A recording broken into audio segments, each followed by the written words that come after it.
सुप्रभात प्यारे बच्चों। आज की हिंदी कक्षा में बच्चों हम पढ़ने जा रहे हैं आपकी हिंदी पाठ्य पुस्तक आरोह के गद्य खंड का तीसरा पाठ विदाई संभाषण। बाल मुकुंद गुप्त जी के द्वारा लिखा गया ये पाठ है विदाई संभाषण। बाल मुकुंद गुप्त जी का जन्म 1865 ईस्वी में ग्राम गुड़ियानी, ज़िला रोहतक, हरियाणा में हुआ था और उनकी मृत्यु 1907 में हुई थी। गुप्त जी की आरंभिक शिक्षा उर्दू में हुई थी और बाद में ही इन्होंने हिंदी सीखी।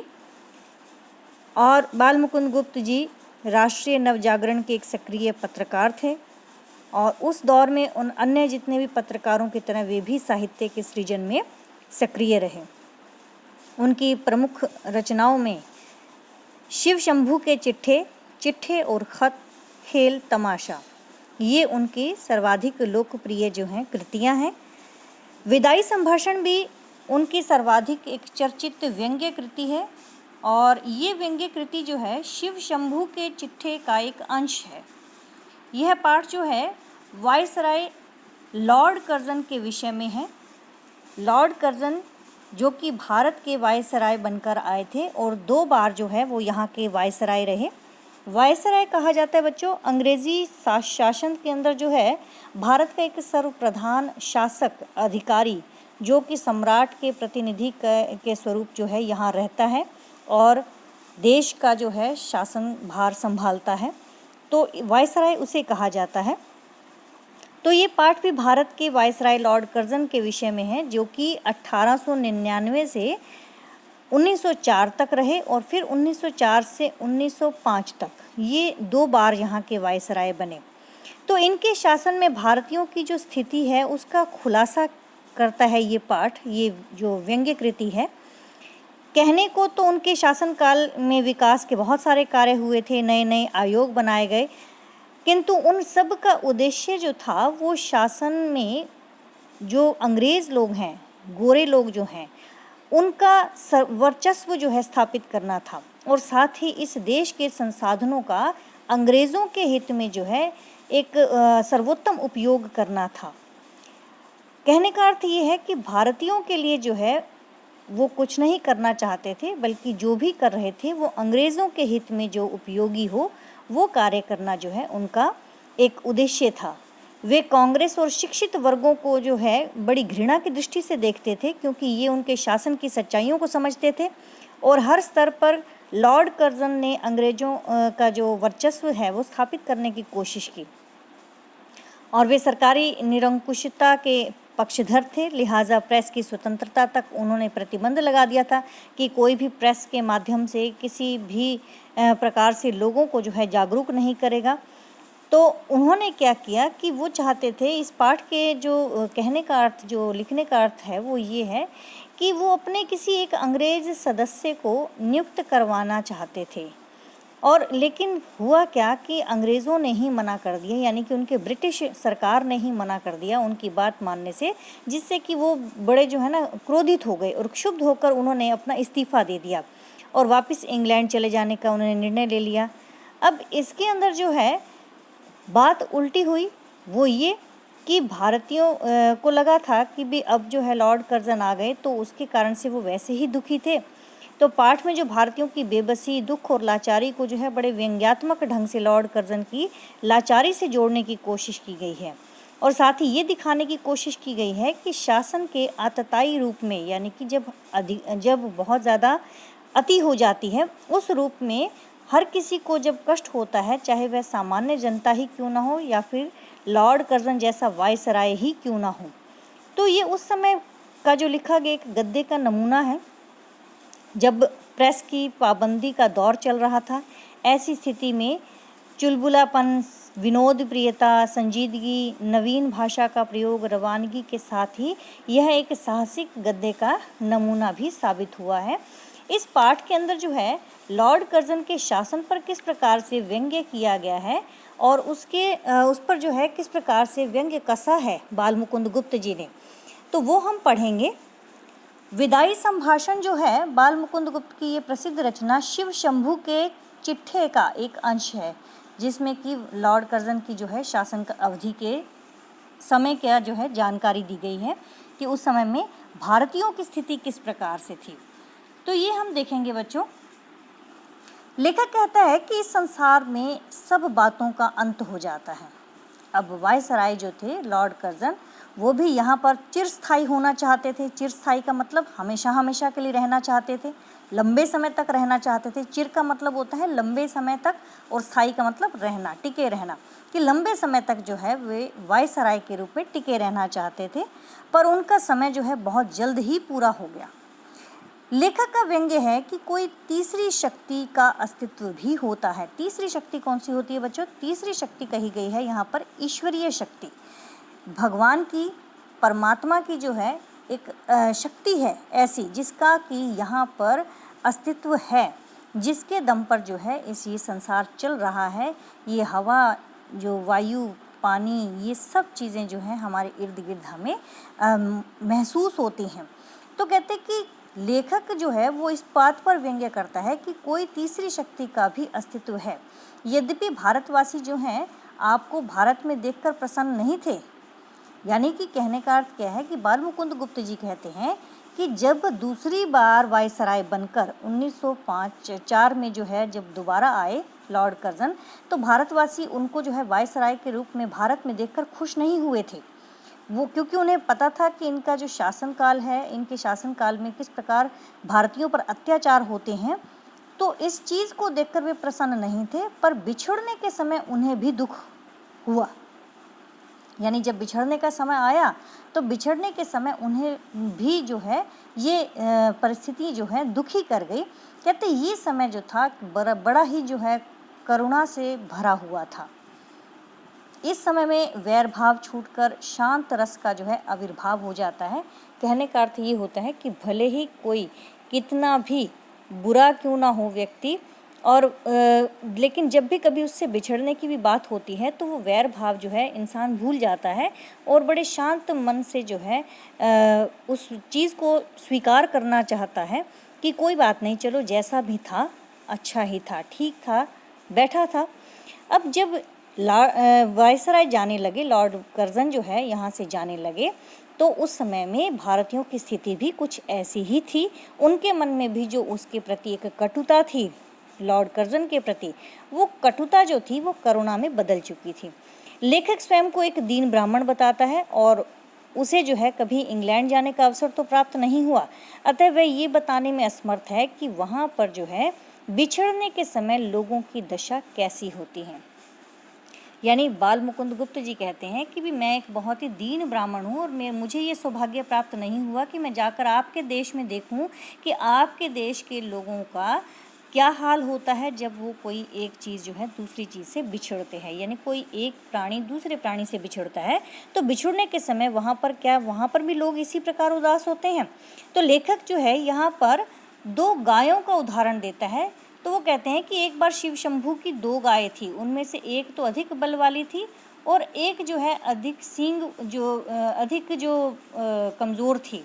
और कहते हैं ये जो बल वाली जो गाय थी ये कमज़ोर गाय को हमेशा सींग मारकर गिरा देती थी। तो कहते हैं ये ताकतवर जो गाय थी, जो दूसरी गाय कमज़ोर गाय को सींग मार कर गिराती थी, तो जब ताकतवर गाय को जो है पुरोहित को दे दिया गया, पुरोहित के पास चली गई, एक ब्राह्मण को दान में दे दिया गया, तब दुर्बल गाय जो थी उसे प्रसन्नता नहीं हुई क्योंकि उसे उसकी आदत पड़ चुकी थी। तो वो उसके जाने पर जो है खुश नहीं हुई और उस दिन वो भूखी प्यासी खड़ी रही, उसने चारा तक नहीं छुआ। तो यहाँ पर जो है लॉर्ड कर्जन जो है उनसे जो है बाल मुकुंद गुप्त जी ये कहना चाहते हैं कि इस देश के अंदर जो है जो भी प्रधान शासक आए उन्हें अंत में जाना ही पड़ा। लॉर्ड कर्जन का जो शासनकाल था वो था 1899 से 1905 तक। तो भारतवासियों के लिए बड़े कष्ट का समय रहा। लॉर्ड कर्जन का अंत भी कष्टकारी रहा, लेकिन लॉर्ड कर्जन को याद दिलाता है बाल मुकुंद गुप्त, लेखक जो हैं याद दिला रहे हैं कि उन्होंने जो है मुंबई में उतरकर जो इरादे जाहिर किए थे, जो उन्होंने अपने उद्देश्य जाहिर किए थे कि वो भारत में आए हैं तो वे भारत को जो है स्वर्ग बनाकर जाएंगे, तो कहते उनमें से तो कोई भी वादा पूरा नहीं हुआ। कहा तो ये था आपने कि भारतवर्ष को ऐसा करके जाऊंगा कि मेरे बाद आने वाले लाटों को कुछ नहीं करना पड़ेगा। लाट कहते हैं जो वायसराय होते हैं या जो बड़े सम्राट के रूप में जो है यहाँ पर आए, उनको कहा जाता है। तो लाटों को कुछ नहीं करना पड़ेगा, आपने तो ऐसे अपने विचार रखे थे, किंतु आप तो अशांति फैलाकर चले गए हैं। आपने तो भारतवासियों को गर्म तवे पर पानी की बूंदों की तरह नचाया है। कहने का अर्थ क्या था कि उन्होंने भारतीयों का सुख चैन सब छीन लिया था, और जितना दुखी वो कर सकते थे, जितना परेशान भारतीयों को वो कर सकते थे, उससे कहीं ज़्यादा किया। तो इससे भारतवासी जो है प्रसन्न नहीं थे, और ना ही आपने जो है कोई ऐसा काम किया जिससे कि भारतवर्ष जो है आपको यहाँ देखकर खुश हो। लेखक जो है लॉर्ड कर्जन को उनकी ऊंची हैसियत की याद दिलाता है कि एक समय था कि जब दिल्ली का दरबार था, और दिल्ली के दरबार में महाराज एडवर्ड के जो है छोटे भाई और उनकी पत्नी को जो है चांदी की कुर्सी पर बिठाया करते थे, और आप और आपकी लेडी की जो कुर्सी थी वो सोने की कुर्सी थी। तो वो उसको कहते हैं कि भी आपकी जो शानो शौकत थी वो इस कदर थी कि आपकी जो कुर्सी और आपकी पत्नी की जो कुर्सी थी वो सोने की हुआ करती थी, और महाराज एडवर्ड के जो छोटे भाई थे उनकी पत्नी की और उनकी कुर्सी चांदी की होती थी। तो कहते हैं इस देश के रईसों ने सबसे पहले आपको सलाम किया और बाद में बादशाह के भाई को सलाम किया, यानी कि जो उस समय में भारत का जो बादशाह बनाया हुआ था उसको बाद में उन्होंने सलाम किया। कहते आपको पहले जो है वो सिर झुकाकर सलाम किया करते थे। जुलूस में आपका हाथी सबसे आगे था, अब आपको नीचा देखना पड़ा है, या पद त्याग की जो धमकी भी आपको जो है ऊंची नहीं कर सकी। आप बहुत ही धीर गंभीर माने जाते थे, पर काउंसिल में जो है बेकानूनी कानून पास करवाते समय और कन्वोकेशन भाषण देते समय आपने अपना दिवाला ही निकाल दिया। इस देश के जो हाकिम थे वो आपकी ताल पर नाचते थे, यानी कि जो कि बड़े बड़े राजे महाराजे थे ना, वो भी आपके सामने कहते हैं हाथ बांधे खड़े रहते थे, क्योंकि जो ब्रिटिश सरकार थी, ब्रिटिश सरकार के जो लोग थे वो लोग जो हैं आकर उन्होंने यहाँ के राजे महाराजाओं को भी खरीद लिया था, और उनको सल्तनत देने का या उनको राज्य देने का लालच देकर उनको अपनी तरफ कर लिया करते थे। तो वो लोग जो हैं हर समय अपने इस गद्दी के लालच में आपके सामने हाथ बांधे खड़े रहते थे। आपके एक इशारे पर प्रलय होती थी, आपके एक इशारे पर जो है हमारे देश की शिक्षा तक नष्ट हो गई थी। अब आपके आग्रह करने पर एक फौजी अफसर को जो है इच्छित पद पर नियत न हो किया जा सका, यानी कि लॉर्ड कर्जन जो है वो उस समय में चाहते थे कि एक उनका जानकार में था कोई जिसको कि वो एक पदवी देना चाहते थे, उसे एक स्थान दिलवाना चाहते थे, लेकिन उनकी ब्रिटिश सरकार ने उसको जो है नहीं माना। तो कहते हैं आपके एक इशारे पर जो है आपने चाहा था कि मैं आग्रह करूं, आपने अपनी सरकार के सामने आग्रह किया, उस फौजी अफसर को उसका इच्छित पद दिलवाने के लिए कहा, लेकिन उसके बदले में आपका अपना पद छूट गया, यानी कि आपकी अपनी जो गद्दी थी वो तक छूट गई, तो आप जो है इसमें कुछ भी नहीं कर सके। तो वो कहते हैं कि इतना सब हुआ, ये तो जो है कह सकते हैं कि एक बड़ी ही अनहोनी सी बात हो गई, जो कि कभी भी नहीं हो सकती थी। आपका अपना जो है आपको अपना पद छोड़ देना पड़ा, आपकी अपनी दशा पर जो है आपको घृणा आती होगी। आप अपने कर्मों की ओर ध्यान तो दीजिए। ये सारी बातें बाल मुकुंद गुप्त किसको कह रहे हैं? एक संभाषण लिखा गया है, एक भाषण, एक बात कही गई है बाल मुकुंद गुप्त ने। ये सारी की सारी बातें जो हैं किसको कह रहे हैं? वो लॉर्ड कर्जन को कह रहे हैं। कहते हैं कि आप खुद देखिए अपनी दशा और अपने कर्मों के बारे में विचार कीजिए कि शासक का प्रजा के प्रति कोई कर्तव्य होता है क्या? किसी की न सुनने का नाम ही शासन है। कैसर और जार जैसे भी कभी कभी जो है प्रजा की जो है बातें सुन लिया करते थे। नादिर शाह ने जब दिल्ली में कत्लेआम किया तो आसिफ जहा के तलवार गले में डालकर जो है प्रार्थना करने पर उसने कत्लेआम उसी दम रोक दिया था। अब ये नादिर शाह कौन था बच्चों? नादिर शाह जो है वो ईरान के एक शासक था। तो ये तानाशाही शासक था, और ये तानाशाही स्वरूप के कारण जो है नेपोलियन ऑफ पर्शिया के नाम से भी जाने जाते थे नादिर शाह। तो पानीपत का जब तीसरा युद्ध हुआ था तो इन्होंने बहुत ही जो है लोगों को चारों तरफ से घेर कर जो है बहुत गांव के गांव उजाड़ दिए थे, मार दिया था। तो पानीपत के तीसरे युद्ध में जब अहमद शाह अब्दाली को जो है नादिर शाह ने आक्रमण के लिए भेजा था, तो उस समय में कहते उसको भी जो है रोक लिया गया था, उसको भी कहा गया कि भी तुम ये कत्लेआम रोक दो। तो आसिफ जाह की तलवार गले में डालकर जो है प्रार्थना करने पर उन्होंने ये कत्लेआम उसी समय रोक दिया। कहते आपने तो 8 करोड़ प्रजा को अलग न करने की प्रार्थना पर ज़रा भी ध्यान नहीं दिया। बंग भंग किए बिना शायद आप घर लौटना नहीं चाहते थे। बंग भंग का मतलब होता है बंगाल का विभाजन। 1905 में बंगाल का जो विभाजन हुआ था, तो कहते बंग भंग किए बिना तो आप यहाँ से घर भी लौटना नहीं चाहते थे। यहाँ की प्रजा ने आपकी ज़िद का फल यहीं देख लिया। कहने का अर्थ ये है कि जो बुरे कर्म करते हैं उनको बुरा जो है फल यहीं मिल जाता है, और आपकी ज़िद का जो नतीजा था वो जनता ने यहीं देख लिया। प्रजा जानती है कि संसार में जो है सब चीज़ों का अंत होता है। शिक्षितों को आप चाहते नहीं थे, पर अनपढ़ गूंगों का नाम कभी कभी आपकी ज़ुबान से निकल ही जाता था। कहते हैं उसी अनपढ़ प्रजा के अंदर जो है एक नर सुल्तान नाम का गीत गाया जाता है, जो कि नरवरगढ़ में जाकर जिसने स्थान पाया और उस नरवरगढ़ को छोड़ते समय जो है उसका ऋण माना था और उसके प्रति जो है अपनी कृतज्ञता को प्रकट किया। कि कहते जिस प्रजा में उसका गीत गाया जाता है, क्या आप यहाँ से जाते समय कुछ कहेंगे भारत देश के विषय में? क्या उसके भारत के मंगल की कामना करने का आपका मन में कोई विचार है? क्या आप अपनी भूल स्वीकार करेंगे? भला आप में इतनी उदारता कहाँ है? तो कहते हैं कि यहाँ पर से जो है जाते समय जितने जो नरवरगढ़ रहने वाला जो व्यक्ति था उसने भी आपको जो है अपने जिस स्थान पर वो रहा उसका जो है उसके प्रति कृतज्ञता को माना। लेकिन आप भारत देश के अंदर इतने समय तक रहे और भारत देश का कल्याण भी नहीं किया, बावजूद उसके जो है आपको यहाँ पर इज़्ज़त सम्मान सब कुछ मिला। लेकिन आप अपने विषय में बताइए कि क्या आपके अंदर जो है ऐसी भावना है कि भी आप यहाँ से जा रहे हैं और आप यहाँ पर जो है इस भारत देश का ऋण के बदले जो है इस भारत देश की इज़्ज़त और सम्मान के बदले उसका भला चाहें? क्या आप कह सकेंगे कि हे अभागे भारत, मैंने तुझसे सब प्रकार का लाभ उठाया, तेरी बदौलत सब शान देखी और इस जीवन में जो असंभव था वो संभव होते हुए देखा। तूने मेरा कुछ नहीं बिगाड़ा, लेकिन मैंने तेरे बिगाड़ने में कोई कमी नहीं छोड़ी। क्या आप ऐसा कह सकेंगे? क्या आपके अंदर इतनी हिम्मत है कि आप ये कह पाएँ कि संसार के सबसे पुराने देश, जब तक मेरे हाथ में शक्ति थी तेरी भलाई की इच्छा मेरे जी में नहीं थी, अब कुछ शक्ति नहीं है तो जो तेरे लिए मैं कुछ कर सकूं, पर आशीर्वाद देता हूं कि तू फिर उठे और अपने प्राचीन गौरव और यश को फिर से लाभ करे, मेरे बाद आने वाले तेरे गौरव को समझें। क्या आपके अंदर इतनी बात कहने की उदारता है, इतनी बात कहने की हिम्मत है?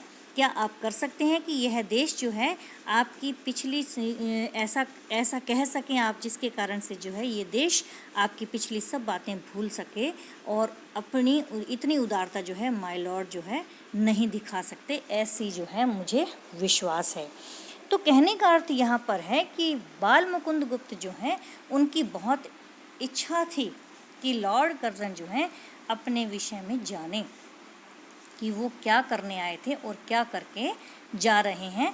भारत देश के कल्याण को ना मानकर, भारत देश के कल्याण की बात ना सोचकर उन्होंने केवल भारतवासियों के ऊपर अत्याचार करना ही जाना।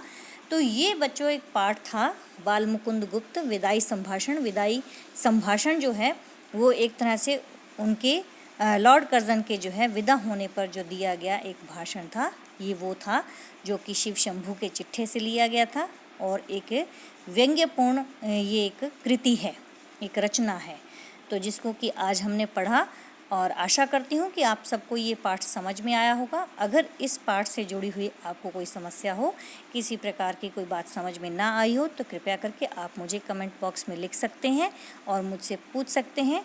आपके हर बात का जो है जवाब दिया जाएगा। और इस चैनल को आप जो है अपने इस चैनल को सब्सक्राइब करना ना भूलें और शेयर करना भी ना भूलें। बच्चों, आप सभी जो हैं किसी भी प्रकार से कोई समस्या आप रखते हैं तो आप बेझिझक मुझसे पूछ सकते हैं। तो इस वीडियो को देखने के लिए बहुत बहुत शुक्रिया, धन्यवाद। हम मिलेंगे इसके प्रश्न उत्तर के साथ अगली वीडियो में। नोटिफिकेशन पाने के लिए जल्दी से मोबाइल उठाइए और सब्सक्राइब कीजिए। धन्यवाद।